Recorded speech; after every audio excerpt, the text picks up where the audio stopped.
Good evening, জয় হিন্দ। চ' এইটো part number 3 video' হয়। চ' ইয়াত আমি পঢ়িম এতিয়া কুলম্বছ ল'ৰ বিষয়ে।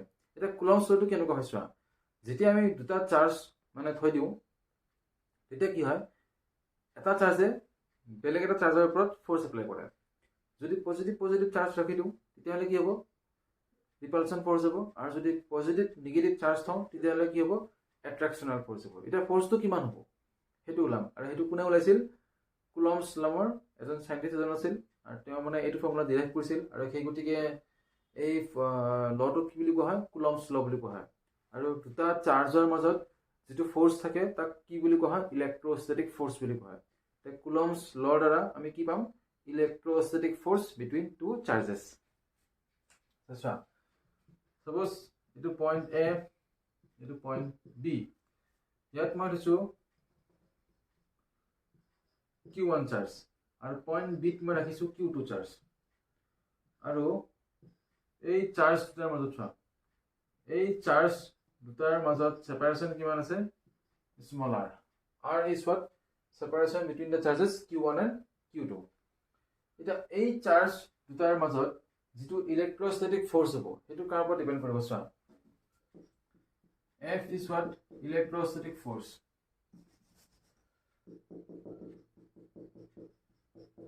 Electrostatic force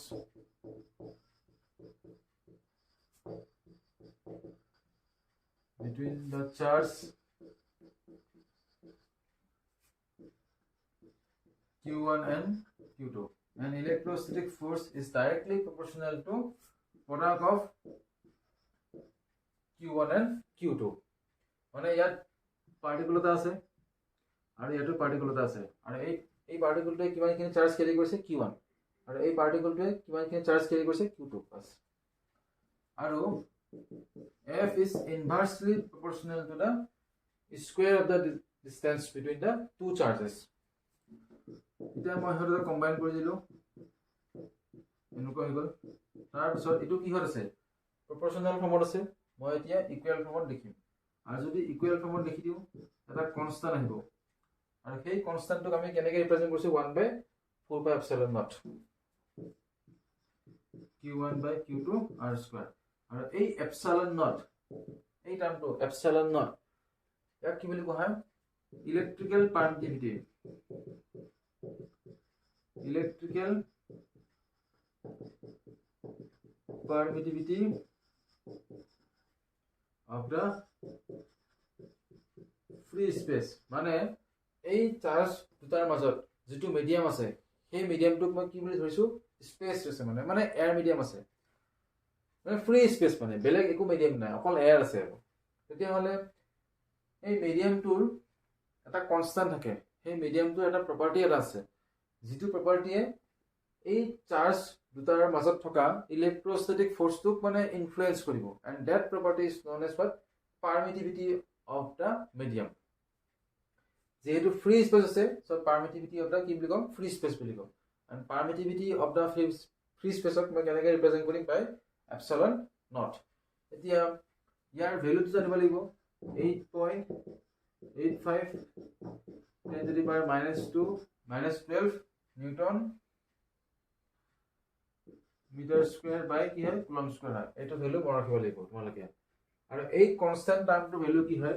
1/4πε0। ইয়াৰ ভেলুটো কিমান হয়? 9 × 10⁹ ঠিক আছে,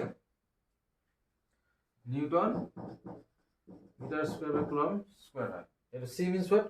কুলম্ব, ঠিক আছে। আৰু কুলম্ব কি হয়? Unit of charge. মই যদি মিডিয়ামটো যদি চেঞ্জ কৰি দিওঁ, আগত কি আছিল? Free space.